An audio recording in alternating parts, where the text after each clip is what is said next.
Okay, Megan, thank you for the great introduction. I believe I don't need to again give a quick introduction about myself. So I'll quickly jump into the actual talk. So today we are going to talk about resampling time series with the power of Python and Pandas. So here is the outline of the talk. We'll start with introduction to time series. Then we are going to talk about some of the key elements in time series. Then we are going to talk about what is resampling and how to use resampling techniques in Pandas, followed by I'll be practically showing a couple of examples of resampling techniques and some of the useful time series operations with the power of Python and Pandas. So I believe if you are not already aware of this concept, then you are in for a treat for sure. In case if you're already aware of this concept, I believe a small recap on that, I guess. So let's start with some caveats. Uh, Time series analysis is particularly complex and controversial field. In my opinion, there are no magic recipes. I think more or still with any kind of analysis, you have to be really careful with your assumptions. I'll give some framework as we move ahead, but you really need to read more when you want to do a real analysis. Let's say if you are working on a time series at your academic level or your at your work level to make a real conclusions or a real arguments, this is not going to get you there in my 30 minutes of talk. For that reason, domain knowledge is really important. Let's say if you are trying to figure out how your process is working over time, the more content you have, the more understanding of your system, the better understanding your, the better inform your models are. I mean to say, the better your models perform. So I believe nobody can fix a time series issues without a domain knowledge. Now, what is time series? There are so many definitions of a time series, out of which indicate the same meaning in a different way. The traditional straightforward definition is sequential data order matters.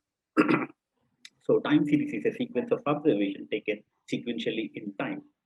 So when we are forecasting a time series data, the main aim is to predict how sequence of observation will continue in future. So observations are typically collected at regular intervals, such as every minute, every second, every hour, daily, monthly, yearly, like that. For example, if we are talking about weather data, we may receive weather updates like every hour or every 10 minutes, etc. So depending upon the source of the generation, you may have different frequencies at which data is collected. Advancement in machine learning have increased the value of time series because there are so many prediction problems that involve time component. And also companies apply machine learning to time series data to make informed business decisions and do forecasting. So time series helps us to predict the future values of a critical field which has a potential business value in the industry. For example, predicting the health condition of a person or predicting the performance of a sport. So it is everywhere. I will justify this statement with a couple of examples in my next slide. So monthly sales data. If you are a retail company, you may have your monthly sales data, or if your company is listed, then you may publish your quarterly or annual revenue data. Likewise, you may also have your hourly weather data, wind speed data, and if your IoT sensor installed in all the industry devices that generate the data continuously. And when it comes to stock prices, you will see the fluctuation of the stock prices changes over a period of time. Energy forecasting is another use case where we are trying to understand the user demand for electricity and accordingly manage our production. In case if we are overproducing, we may want to sell it in an open market. So these are some of the typical use cases in a time series. I believe that I have justified my statement that it is spread everywhere and it is everywhere. Now, when we are talking about time series, the first thing we need to understand the key element, then we can perform the further actions accordingly. So the data may have a seasonality, the data can have trends, or the data may also have cyclic behavior, the data can be a random fluctuations, or the data can be stationary. I will quickly touch upon all these concepts, but again, I'm not going into in detail about each of these concepts because which goes beyond the scope of this talk. So seasonality pattern occurs when time series is affected by seasonal factor, that is the year of the month or the day of the week. For example, during a holiday season, you may see the Amazon or Walmart where you see they have a huge revenue that generates some seasonality in data. So seasonality is always a fixed time period. When it comes to trends, a trend exists when there is a long-term increase or a decrease in the data. So it does not have to be linear. Trend will be often referred as a changing direction where it might go from an increasing trend to decreasing trend. Take the scenario of a COVID where you see for some companies may have a huge revenues, and because of the lockdown, the restaurants and outlets were closed. For those them, you will see a very low revenue, very low trend for them. And random cyclic behavior. A cyclic behavior exists when the data exhibits rise and falls that are not of a fixed frequency. These fluctuations are usually happen due to economic conditions and often related to business cycles. One of the important point which I would like to highlight here is most of the people get confused with seasonality and cyclic behavior, but they are really quite different in nature. If the frequency is not of a fixed time period, then it is a cyclic behavior. If frequency is unchanging and associated with some aspect of calendar, then it is seasonality. Random variations are the fluctuations which are a result of unforeseen and unpredictable forces. For example, these fluctuations are happen due to earthquakes, floods, strikes, etc. Stationary. A stationary time series pattern is the one whose properties do not depend on the time at which time series is observed. So what I mean that if the data is a stationary, when the mean value is a constant and standard deviation is a constant, and there will be no seasonality or trend pattern in the data. First two are really important points when we are working on the stationary data. And for the third point, we may use certain techniques where we can make the data stationary if it is a non-stationary pattern. So here are the couple of examples on the concept which we have discussed previously. So if you see there's a mm, if you see the US housing sales price, which shows strong seasonality within each year, as well as a strong cyclic behavior with a period of 6 to 10 years. There is no apparent trend in this data. And also, if you look at this US Treasury bill contracts, where we can see the results of the Chicago capital market for the period of 100 consecutive trading days. There is no seasonality in this data, but obvious a downward trend. Possibly, if we had a much longer series here, we could see this downward trend is actually part of a long cycle. But here we are being only for 100 days, it seems to be a trend. And if you also look at Australian quarterly electricity production, you can see that there is a strong trend with a strong seasonality, and there is no evidence of a cyclic behavior here. And finally, if we look at the daily changes in Google closing stock prices, it shows that there is no seasonality, there is no cycling behavior, and there is no trend. And these are random fluctuations which are the result of an unpredictable thing. So these are a very unpatterns where it is difficult to know build a model if it is a random fluctuations. Now we come to the main topic, resampling. So resampling is nothing but is to convert the time series data into different frequencies. So depending upon our requirement, we can convert the data into different frequencies for our analysis. There are two types of resampling techniques. One is upsample and downsampling. Upsampling means if we want to increase the frequency of samples from minutes to seconds, then it is an upsampling. If we want to decrease the frequency of samples from weekdays to months, then it is a downsampling. Now, to resample things in pandas. Now, before we talk about resample things in pandas, now you might be thinking that why we actually need to do resample in pandas? Why not we actually work on the data as it is? There are two important reasons which we may be interested in resampling our time series data. The first one is a problem framing, and another one is a feature engineering. On a problem framing side, resampling may be required if your data is not available at the same frequency that you want to make predictions. So what I mean by that is, for example, let's say if we have a 20 years of historical prices of S&P 500 index data, and your boss has requested you to present the data in monthly frequency instead of a daily. This is where the resample comes in handy. So we can convert the daily present data into monthly frequency and develop our model. On a feature engineering side, resampling may be required to provide an additional structure or insight into the learning problem for supervised learning models. For example, a feature engineering perspective may use observation and set of observation on both time scale and more in developing a model. Pandas is a savior because it was created by Wes McKinney to give a flexible and efficient tool to work on a financial data. Therefore, it is the very best choice to work on a time series data. And resampling a time series data in Pandas is super easy. Not only super easy, it is very convenient. I'll be showing you practically in next couple of minutes. And the best part of Pandas is it offers a multiple resample frequencies that we can select in order to resample our time series data series. So here are a couple of examples of a resample frequency method. You can see the weekly is W, month end is M. However, the list is quite huge, so I was not able to include each and everything in my slide. But however, you will find everything in the Pandas official documentation.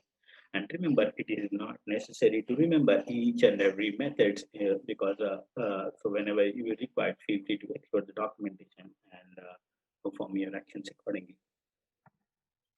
And so far, you have been heard a lot of theory on time series and also now let's see some practical stuff.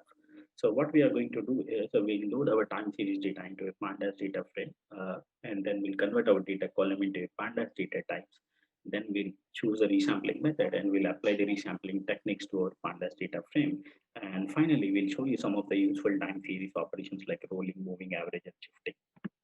Let me jump to my Jupyter notebook now. So I believe you are able to see my Jupyter notebook, right? Okay. So as usual, we'll start importing the necessary suspects first.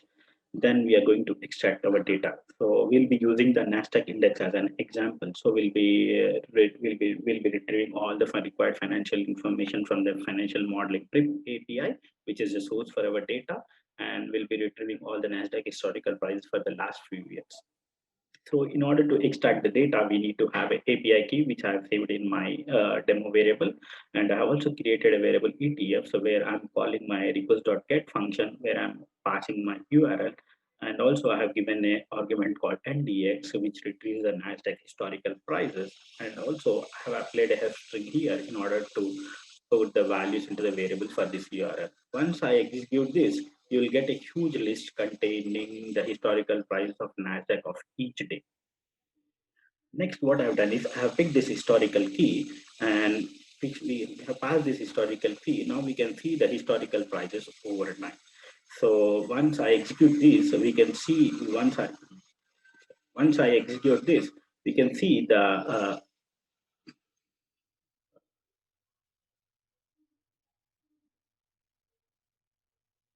okay, sorry.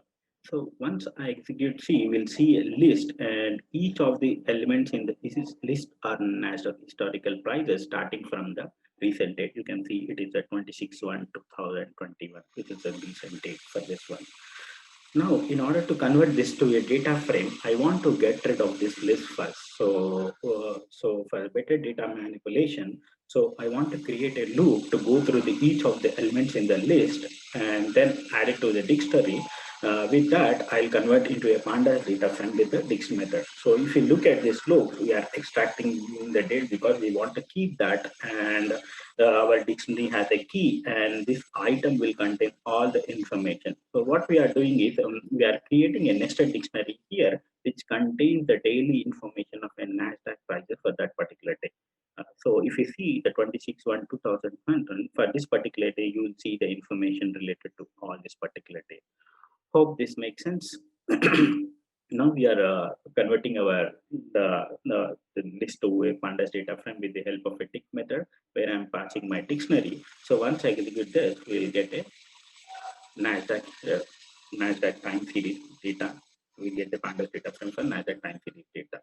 Okay, until now we are managed to create a pandas data frame. Now we are good to proceed with the resampling technique and convert our data into desired frequency. So before we proceed for resampling technique, so we can see that our date column is a non-elf object, which means that it is a string. So I want to convert this to a datetime object. Why? I'll tell you in some time. So what I'm doing is there are possibly many ways to do that, but the simplest way is to that I'm calling my pd.datetime function where I'm passing my date series here. So what this will do is this will reformat the date column into a datetime index. So once again, if I execute the info, you will see that date is no longer a non-null object, which is a date time index. So remember, for any sort of a time resampling, we need to have a date time index. So now I want to have my date as a date time index. So I'm setting my date as a date time index. So now my date is a date time index. Now, okay. So now we are good to proceed to apply our resampling techniques. So what I've done is I've created a variable here, monthly price, and where I'm calling my data frame and have selected my adjusted close price as a column. So for most of this demonstration purpose, I'll be using this column. However, you can explore with any other columns. I'm selecting adjusted close price, which is the recent close price. And then I have applied my resample method here and followed by my resampling frequency. Here it is monthly. And remember, for any sort of a resampling, there is a need of some aggregation method to give some sort of result.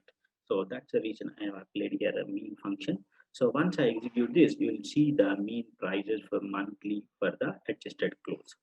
Likewise, I have also executed the yearly, where you see that for 2016 it is somewhere around 4589, for 2021, which is going to be 1342. There is a huge increase in price. And the same with goes with business quarter. Business quarters are nothing but the end of the quarter for the each period. So like that. And now you might be wondering, is there any way where we can also do resample for multiple columns? Yes, we can do resample for an entire data frame. So what I mean by that is we can resample multiple columns by applying multiple aggregation methods. For example, if you look at here, I'm doing the resampling weekly, and I'm also applied the aggregate function. So the aggregate function accepts a map of a columns, and that the aggregate function that we want to return from that column. So if you see here, I'm applying the aggregation function. And for edges close, I want to have the mean values. And for high column, I want to have the max value. And for low column, I want to have the min value. And for volume, I want to have the sum. So once I execute this, you can see the adjusted close price mean value for this particular period. And the maximum value is for this particular period, and the minimum value for this period, followed by the sum of the total volume traded for this particular period. So we have done resample on our data with multiple frequencies, and all of that is just using a single line of Python code. It's awesome, right? And also there is a possible way that where you can also create a custom functions on resampling. So what I mean by that, so let's say I want to create a first instance of the period. So where I've created a function called first day, where I'm passing an entry and I'm returning that entry with an index 0, which is in the first entry. Then take my data frame and resampling it by yearly and applying my own kind of a time series function here, which is nothing but the first day. So once I execute this, we'll get the sample entry for this particular period. So remember, so this is not often used in building real-time world application, but because most of the functions that we already have, most of the built-in functions are already available for us. So, but just keep in mind that this is also a possible way. Okay, now let's look at some visualization with resampling. So what I've done is I've selected my data frame and registered flow column, and I've simply plotted it. So now you can see how my prices have been broken into different years over a period of time. Likewise, you can also see how my volume has been traded over a period of time starting from 2016 to 2021. And of course, if you see the example for the SDSOS Pro yearly, you can see how the price was at 2016 and how it has been increased to 2001 with just on a single line of a code. And likewise, you can also see the monthly sample for adjusted close price again, but here I have given some condition, which is that I'm selecting only 11 months period from January 2020 to 2020. You can see how prices were fluctuated in each month. So for January it was something around 9,000. Then again for February it got increased quite close to 9,500. Again there was a fluctuation in March. So likewise you see the fluctuations.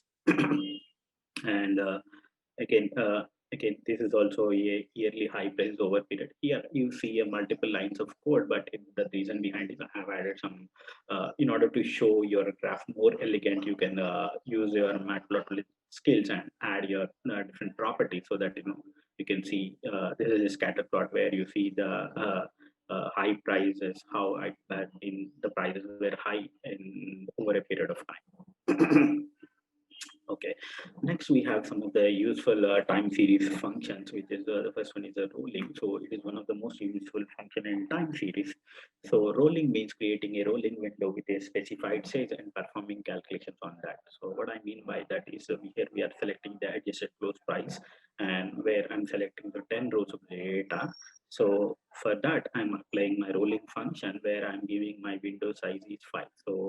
So the aggregation will start from this fifth window. So if you look at once I execute this, you'll see from fifth row, from fifth row, which is the 28 to 2016, the mean value is 4141. So this is the value of first 5 rows of the original data. And if you look at the sixth row, that is 0663 2016 4162, this mean value is the value of second to sixth rows in the original data. So it really plays an important role when doing some data analysis in that. And one of the next important thing is moving average. It really plays a very key role when performing time series forecasting. So moving average are nothing but simple and common type of smoothing our time series forecasting curve. So calculating a moving average involves creating a series where the values are comprised of average of raw observations into the original time series. So if you look at this example where I called my data frame and I'm applying my rolling function here, where I've given a window size equal to 7, which means that I am calculating moving average for weekly. And once I execute this, so you'll see the plot, like the green line indicates the moving average value and the blue line indicates the adjusted close value. You can see how prices rises and falls over a period. However, if you look, the curve looks a bit rough here. So I took the same example again, where I have given my window size as 30, which is a monthly. So here I'm calculating moving average for monthly for the adjusted close price. So once I execute this, you'll see how my curve looks so smooth. So this curve is really important for the people who are investing and making predictions on the movements of the stock market, because it really helps them to build their own strategies and make their wise decisions.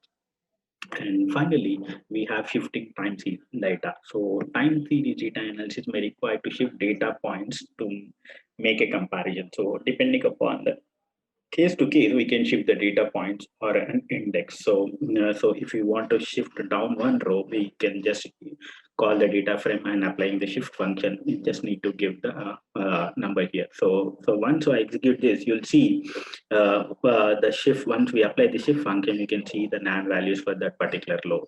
Simultaneously, if you want to up one row, once you execute it, you will see the NaN value. So basically, the time shift data is mostly used in computing the differences over time. uh, so these are some of the references if you want to explore more on time series data, time series forecasting.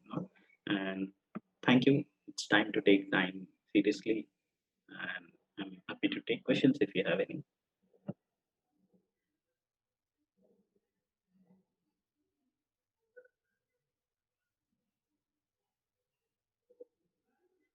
And sorry, and also feel free to reach out to me on my social media if you have any feedback or any questions for me.